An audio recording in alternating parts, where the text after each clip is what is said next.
Le premier conseil que je donnerais à quiconque a envie de se lancer dans ce concours, c'est d'essayer de relâcher un petit peu la pression du résultat. Parce que écrire en ayant comme seule idée de gagner, ça va juste bloquer la réflexion et l'écriture et c'est contre-productif. Ce que j'ai essayé de me dire, c'est que s'il ne ressortait de ce concours que ma critique et rien d'autre, c'était déjà bien, étant donné que j'aurais réfléchi et écrit sur un sujet qui me tenait à cœur et sur un film qui m'avait beaucoup plu. Le second conseil que je donnerais, c'est de s'enregistrer à l'oral, peut-être à la sortie du cinéma ou ensuite quand on se lance dans l'écriture, parce que le fait de parler à l'oral et ensuite de se réécouter, ça va faire sortir la sincérité et l'unicité de votre critique et ensuite il ne restera plus qu'à le remettre au propre à l'écrit et ce sera plus simple.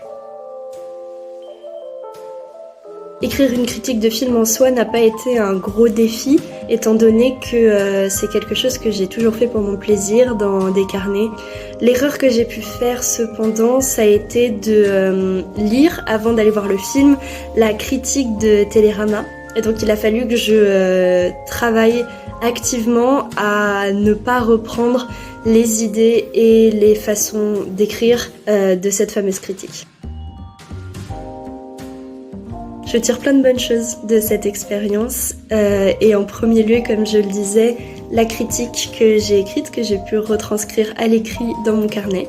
Donc ça a été très chouette à faire. Et puis ensuite, une envie renouvelée d'aller au cinéma, de réfléchir au film, d'écrire sur mon ressenti et sur les enjeux qu'il traite. Et voilà, j'ai pu en apprendre beaucoup plus par la suite sur le monde du cinéma grâce aux magazines que je reçois tous les mois et c'est vraiment très chouette. Donc voilà, lancez-vous, peu importe ce qu'il en ressort, ce sera positif.